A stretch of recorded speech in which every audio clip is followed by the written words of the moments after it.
Assalomu alaykum hurmatli ommaviy axborot vositalari vakillari hamda qadrli mijozlar.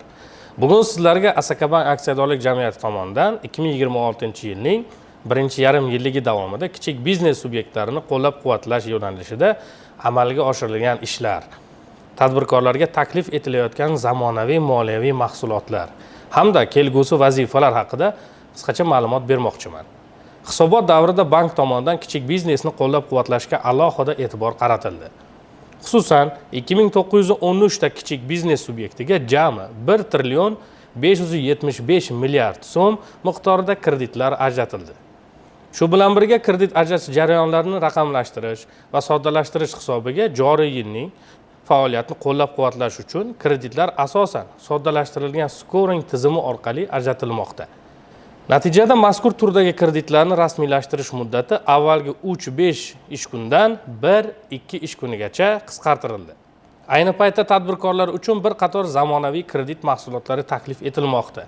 Jumladan, biznes onlayn kredit mahsuloti orqali kichik biznes subyektlariga joriy faoliyatni qo'llab-quvvatlash uchun ortiqcha hujjatlarsiz, uchinchi shaxs kafilligi asosida 500 million so'mgacha kreditlar ajratilmoqda.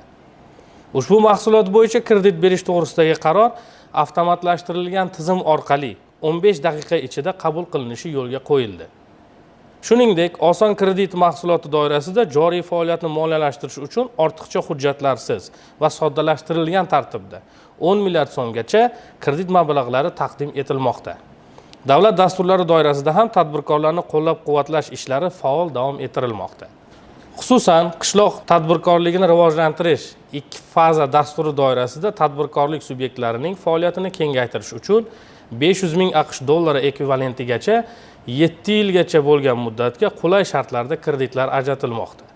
Yosh tadbirkor kredit mahsuloti orqali yoshlarning biznes tashabbuslari va bandligini qo'llab-quvvatlash maqsadida 2 milliard 500 million so'mgacha 5 yilgacha yillik 18% stavkada imtiyozli kreditlar taqdim etilmoqda. Shuningdek, kelajakka qadam kredit mahsuloti doirasida oliy ta'lim muassasalari bitiruvchilarining biznes loyihalari hamda ularni ish bilan ta'minlagan tadbirkorlik subyektlari har bir ishga qabul qilingan bitiruvchi uchun 1 milliard so'm, jami 5 milliard so'mgacha 7 yilgacha yillik 18% stavkada imtiyozli kreditlar bilan moliyalashtirilmoqda. Tadbirkorlarning ishlab chiqarish va xizmat ko'rsatish faoliyati uchun zarur bo'lgan noturar ko'chmas mulkka bo'lgan ehtiyojini qondirish maqsadida biznes ipoteka mahsuloti ham joriy etilgan. Ushbu mahsulot doirasida Energy BI hamda boshqa qurilish tashkilotlari bilan hamkorlikda biznes ipoteka kreditlari taklif etilmoqda. Shuningdek, qurilayotgan obyektlar uchun 30% boshlang'ich badal shakllantirgan tadbirkorlarga 3 yilgacha yillik 0% stavkada biznes ipoteka kreditlari ajratilmoqda. Mahalliy avtomobil ishlab chiqaruvchilarni qo'llab-quvvatlash maqsadida UzAuto Motors va ADM Jizzax bilan hamkorlikda avtokredit aksiyalari amalga oshirilmoqda. Unga ko'ra, 30% boshlang'ich badal to'lagan tadbirkorlarga 5 yilgacha bo'lgan muddatga yillik 0% stavkada boshlanuvchi avtokreditlar taklif etilmoqda. Mijozlar bazasini kengaytirish bo'yicha amalga oshirilgan ishlar natijasida 2026-yilning ikkinchi choragi davomida 1850 ta yangi mijoz bank xizmatlaridan foydalanishga jalb qilindi. Shu bilan birga O'zbekiston Respublikasi Prezidentining 2025-yil 10-dekabrdagi PF 246-sonli farmoni ijrosini ta'minlash doirasida naqdsiz hisob-kitoblarni ommalashtirish ishlari davom ettirilib, 2026-yilning ikkinchi choragida 6645 ta tadbirkor QR kodlar bilan ta'minlandi.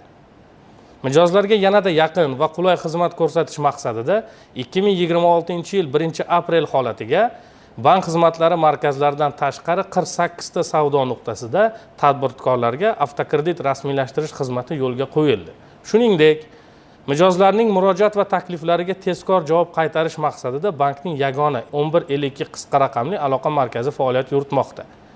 2026-yilning ikkinchi yarim yilligida ham mazkur yo'nalishdagi ishlar izchil davom ettiriladi. Xususan, biznes onlayn kredit mahsulotini inson omilisiz to'liq avtomatlashtirish, mikro va kichik biznes subyektlari uchun onlayn onboarding tizimini joriy etish, tadbirkorlarga masofadan sifatli xizmat ko'rsatish imkoni beruvchi yangi mobil ilovani ishga tushirish, shuningdek PF 246-sonli farmon ijrosi doirasida tadbirkorlarni QR kodlar bilan ta'minlash ishlarini yanada jadallashtirish rejalashtirilgan. Asakabank bundan buyon ham kichik biznes subyektlarini har tomonlama qo'llab-quvvatlash, zamonaviy bank xizmatlarini kengaytirish va mamlakatimizda tadbirkorlik muhitini yanada rivojlantirishga qaratilgan ishlarni izchil davom ettiradi. E'tiboringiz uchun rahmat.